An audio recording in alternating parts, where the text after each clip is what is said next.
Allez, la lumière, Céline, on en a besoin, on le sait, pour le bien-être de notre organisme, on vient d'en parler, mais la chaleur, nous avons plutôt du mal à la vivre et elle a des conséquences graves sur notre planète. Alors, il y a des solutions et vous allez nous en présenter une ce matin, heureusement. Effectivement, je vais vous en présenter une, mais comme vous dites, le réchauffement climatique, les feux sont au rouge depuis quelques temps, et les projections climatiques ne sont pas non plus rassurantes. Non. J'ai lu, alors à prendre avec des pincettes peut-être, mais qu'en 2050, la température de Paris équivaudrait à celle de Canberra et Londres à celle de Madrid. Donc, ça fait réfléchir. Ça fait réfléchir. Et paraît-il qu'il n'y aura plus de glaciers dans 200 ans. En plus, vous voyez, donc c'est vraiment très présent, on le sait. Il y a des conséquences sur la planète, mais aussi sur l'homme, puisqu'on vit des vagues de chaleur caniculaires qui vont jusqu'à 46 degrés l'été dernier. Il y a des décès qui sont associés à ça. On remarque que les températures dans les villes sont plus élevées qu'en milieu rural. Donc il y a un petit schéma qui montre que quand on est en ville, donc tout ce qui est asphalte, bitume, granit contribuent grandement en fait au phénomène qu'on appelle îlot de chaleur urbain. Alors qu'est-ce qu'un îlot de chaleur urbain? Alors en fait, c'est l'élévation des températures de l'air et de la surface en centre-ville par rapport à la périphérie. Donc ces matériaux prennent la chaleur, la renvoient en infrarouge et ça contribue à l'émission de gaz à effet de serre. Quand on a des arbres, on le voit, la température est plus faible parce que tout ce qui est espace vert, les arbres, en fait, ils vont stocker du CO2, ils rejettent de l'oxygène, ils humidifient l'air par évapotranspiration. Et puis ça fait de l'ombre aussi. Mais on ne peut pas transformer nos villes en parcs et ce serait une solution à long terme et on ne peut pas se le permettre aujourd'hui. Il y a des toits végétaux qui sont de plus en plus mis en place et c'est une très bonne solution. Mais il y en a une autre. C'est pas possible sur tous les toits. C'est pas possible sur tous les toits par rapport au poids en fait du toit en lui-même. Donc il y a une autre solution que Cool Roof France a initié en 2015. Cool deux mots. C'est ça. Donc en fait, c'est une peinture blanche, réflective et thermique, qui est posée sur les toits des bâtiments. Ils sont basés en Bretagne ? À Brest. À Brest. Voilà, à Brest et ailleurs dans le monde en fait. Et puis c'est un mouvement qui est international.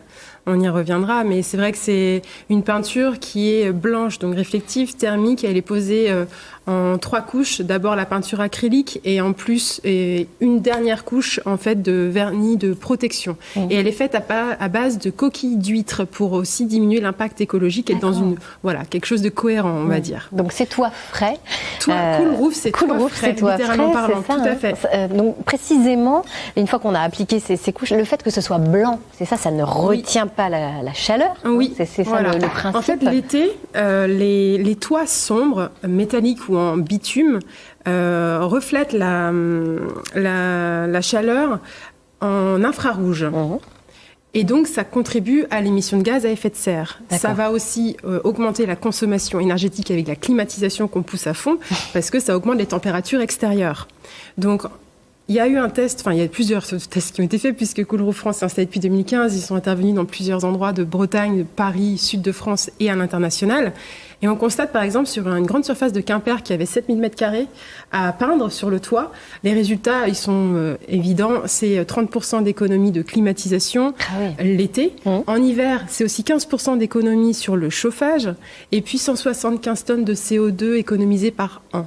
Ce qui est non négligeable. Mais de façon plus générale, pour résumer, Cool Roof, la surface blanche, en fait, elle permet donc de réduire, de renvoyer en fait de la chaleur solaire sans la transformer, de réduire les effets d'îlots de chaleur urbain, donc de réduire la consommation énergétique, prolonger la durée de vie des toits, parce que ça aussi, l'étanchéité, etc., c'est quand il n'y a pas cette peinture-là, ça se dégrade beaucoup plus rapidement. On améliore la productivité des installations photovoltaïques. Voilà, environ 10% de meilleur rendement. Ça, bien sûr, facilite la vie, ça rend plus agréable la vie. Quand on est dans ce bâtiment, la chaleur, elle est beaucoup plus, la température est plus agréable et ça contribue à la transition écologique, clairement. Et c'est une solution low-tech qui peut être mise en place massivement à grande échelle et sans que ça assez rapidement. Trop cher. Non. C'est ça aussi. Par rapport à un toit végétalisé, c'est moins cher. Alors là, par exemple, le prix, c'est 20 € hors taxe par mètre carré. Fourniture et pose incluses. Oui, donc c'est un prix quand même tout à fait raisonnable. Et en plus, c'est bon pour le moral, parce que tout ce blanc, eh ben voilà, ça égaye aussi nos villes, évidemment. Tout à fait. Alors, c'est totalement innovant comme principe. Est-ce qu'ils ont eu un prix? Est-ce qu'il y a eu quelque chose qui oui, qui les a récompensés? C'est innovant. D'ailleurs, ils ont été récompensés. Ils ont été lauréats de la Green Tech verte du ministère de la Transition écologique et solidaire. Ils ont également eu le prix de l'entreprise éco-innovante par l'ADEME en 2018. C'est une entreprise économique, sociale et solidaire qui emploie 20 personnes, dont des personnes en précarité, et qui aussi intervient dans des pays comme le Sénégal ils font une levée de fonds en fait pour pouvoir aussi peindre les maisons, les habitations, mais mieux se préserver de la chaleur. Ils se sont inspirés en fait des pays chauds comme les pays du Maghreb, la Grèce. On voit une photo, la Grèce où les maisons en fait c'est une culture ancestrale d'avoir ce blanc sur les habitations. Ouais. Et c'est du bon sens en fait. Souvent, c'est comme souvent dans l'écologie. Oui, voilà. Mais on l'avait pas fait avant. C'est quelque chose qui avait été fait déjà à New York il y a quelque temps. Et ils avaient constaté les effets. Ils se sont dit mais il faut le mettre en place aussi en France et à l'international. C'est une solution qui est rapide, efficace et pas aussi chère que d'autres solutions.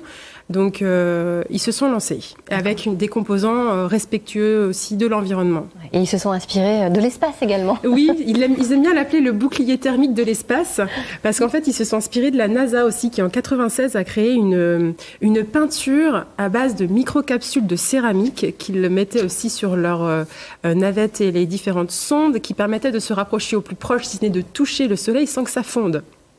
Donc voilà, c'est une source d'inspiration. Bon, ces Cool Roofers sont à suivre absolument. Tout à fait.